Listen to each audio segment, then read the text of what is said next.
आप देख रहे हैं हॉरर ट्यूब प्रवीण के साथ। तो चलिए बढ़ते हैं आज की कहानी की ओर। हार्दिक जी बताते हैं कि यह उन दिनों की बात है जब मैं अपने दोस्त बकुल और प्रदीप के साथ शिमला घूमने जा रहा था।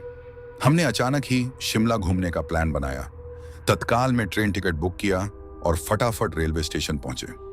ट्रेन स्टेशन पर पहले से ही लगी हुई थी। बकुल और प्रदीप ट्रेन में चढ़ गए और मैं नाश्ता पैक करवाने के चक्कर में लेट हो गया। मुझे जोरों की बाथरूम लगी थी तो मैं वहीं स्टेशन के कोने में पेशाब करने लगा कि तभी अचानक मुझे किसी ने जोर का थप्पड़ मारा।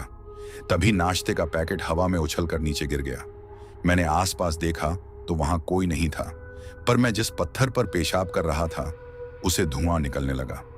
ये देखकर मेरे तो रोंगटे खड़े हो गए थे। मैं ट्रेन की ओर भागा और चलती ट्रेन में चढ़ गया। बकुल और प्रदीप मुझे देखते ही गालियां देने लगे। बोलने लगे कि अबे कहां मर गया था तू, ट्रेन मिस हो जाती तो। मैं उन दोनों को कैसे बताता कि मैं किसी मुसीबत का तमाचा खाकर आ रहा हूं। तभी ट्रेन ने भी रफ्तार पकड़ ली और हम तीनों दोस्त भी मशगूल हो गए। मैंने प्रदीप से तमाचा खाने की और पत्थर से धुआं निकलने की भी बात की। वो दोनों मुझ पर हंसने लगे। अब हमें रात भी ज्यादा हो गई थी। हमने ट्रेन में खाना ऑर्डर कर दिया था। कुछ ही देर में हम बातें करते करते सो गए। बकुल और प्रदीप की अपर बर्थ थी और मैं नीचे खिड़की के पास सो गया। तकरीबन रात के 2 बजे ट्रेन किसी वीरान जगह पर रुक गई। मेरी आंख खुली तो मैंने खिड़की से झांका तो देखा कि बाहर झाड़ियों में बकुल खड़ा है और किसी अनजान आदमी ने उसका गला पकड़ रखा है। यह देखकर मेरे तो होश ही उड़ गए। मैं फौरन प्रदीप को जगाने लगा तो देखा कि प्रदीप भी अपनी बर्थ से गायब है। मैंने फिर से एक बार खिड़की से झांका, तभी देखा कि प्रदीप को भी किसी औरत ने वहां पर नीचे गिरा रखा है और उसने प्रदीप की छाती पर पैर रखा हुआ है।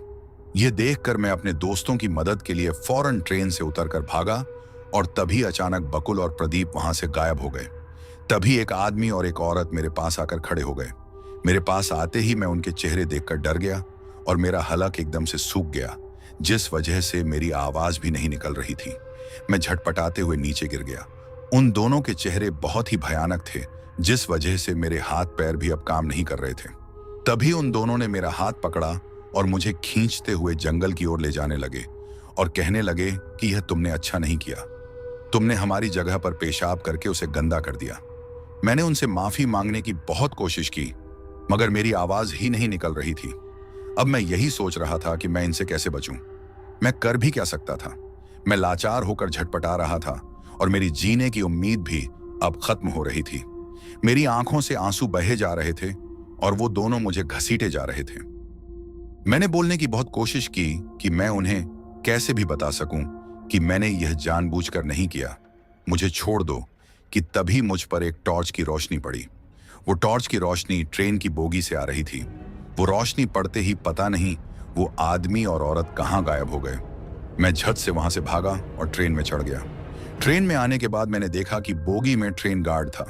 उसके हाथ में टॉर्च लगी हुई थी और वो मुझे डांटते हुए कह रहा था, हाँ भाई, इतनी रात को वहां क्या कर रहे थे जंगल में।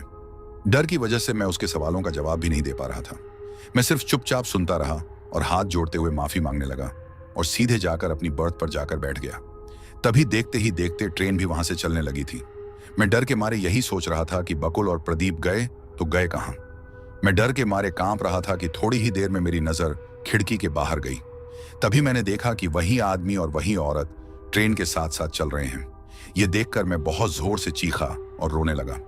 मेरी चीख सुनते ही मेरे दोस्त और बाकी के यात्री भी जाग गए। मैं पूरी तरह से घबरा रहा था।